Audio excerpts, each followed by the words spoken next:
What's up, everybody? How are y'all doing out there? I am Dr. Lewis, licensed psychologist, founder of Atlanta Couple Therapy. If you want to connect with me, go to atlantacouple.therapy.com. So I'm so excited.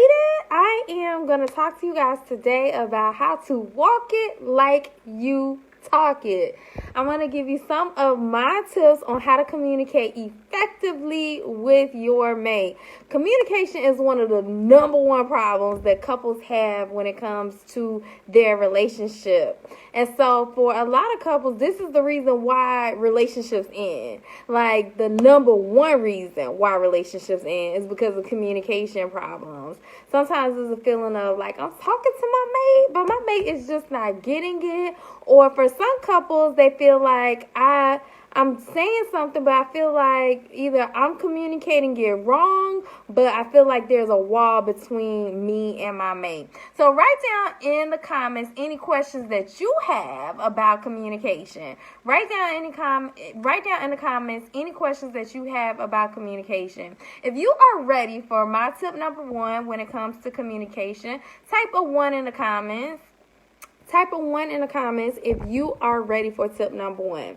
So my first tip on how you can walk it like you talk it when it comes to communication is you want to make sure there's alignment. You want to make sure it's alignment in your nonverbals. Somebody write in the comments nonverbal communication. And so basically what nonverbal communication, hey Michelle, hey Dane. So basically what nonverbal communication is my eye contact. If I'm talking to you but I'm like looking over here, what does that say to you? Like, what does that communicate to you? I'm talking to you, but I'm looking away.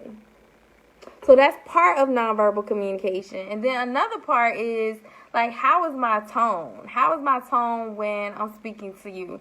If you're speaking to your mate and you know your tone is elevated, then it's going to be difficult for your mate to hear and take in what you're saying. And so that is my first tip, is make sure that you are mindful of your nonverbal communication. If you're ready for tip number 2, type a 2 in the comments. Type a 2 in the comments if you are ready for tip number 2. Hey, Dwight. Hey, Chastity.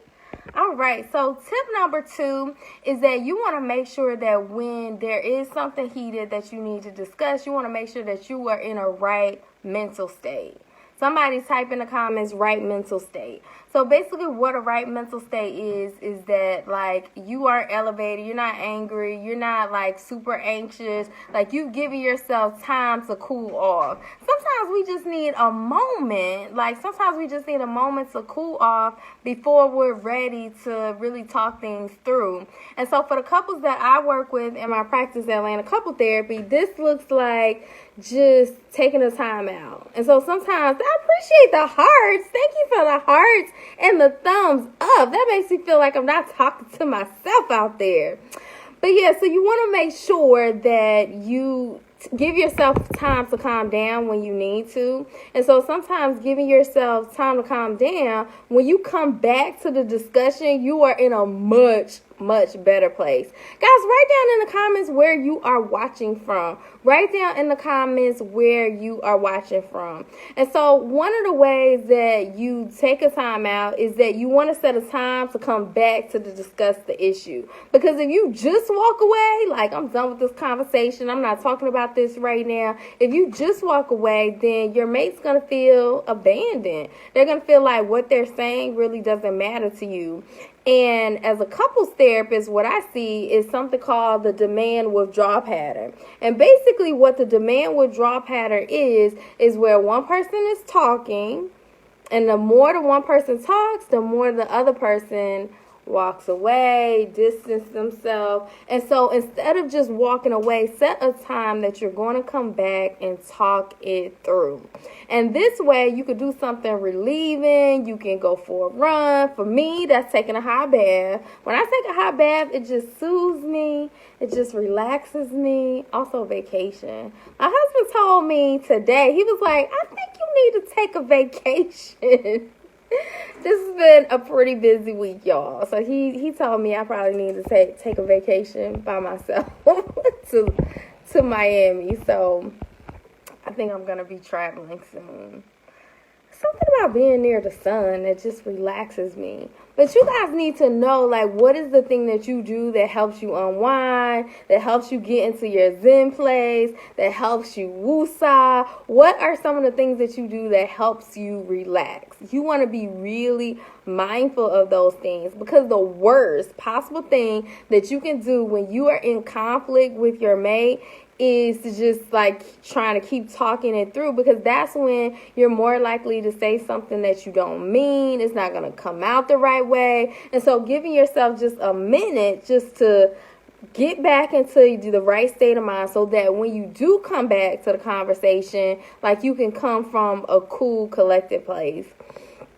And then my third tip, if you are ready for my third tip on how to walk it like you talk it, tips on how you can communicate better with your mate, type a 3 in the comments. Type a 3 in the comments. Hey, Ava, type a 3 in the comments if you are ready for my third tip.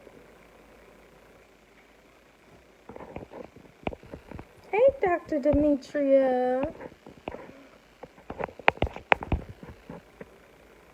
So my third tip is to seek wise counsel. Seek wise counsel. And so wise counsel may be your pastor. In some cases, wise counsel is a couples therapist. It can be really helpful to have a third party that can help you talk things through, that can help you strategize on how to resolve issues. And so seek couples counseling. Couples counseling can work amazing wonders on your relationship. And you know, the average couple waits 5 to 7 years before they ever get counseling. Don't let that be you. Don't wait until things are so bad before you actually get support, because there are couples therapists like myself, as well as other amazing couples therapists, that can help walk you through strategies on how you can communicate better with your mate.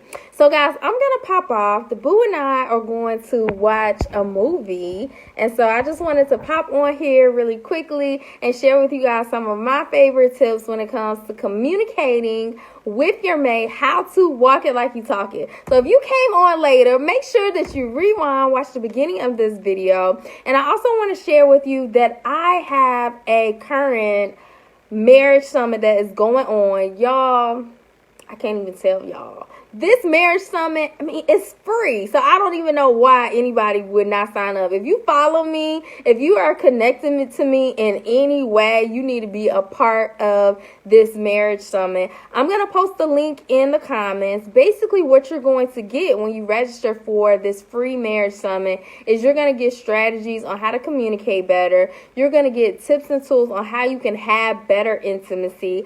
I have interviewed over 12 relationship experts, and I'm bringing them to you for #free, because I want you to get the blueprint.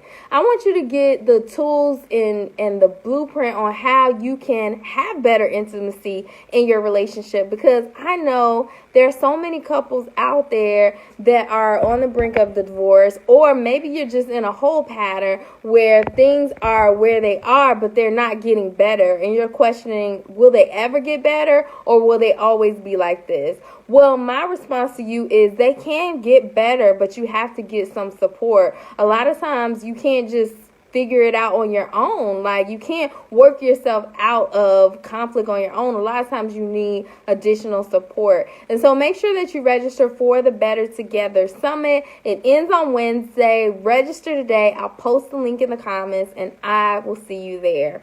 All right, bye for now.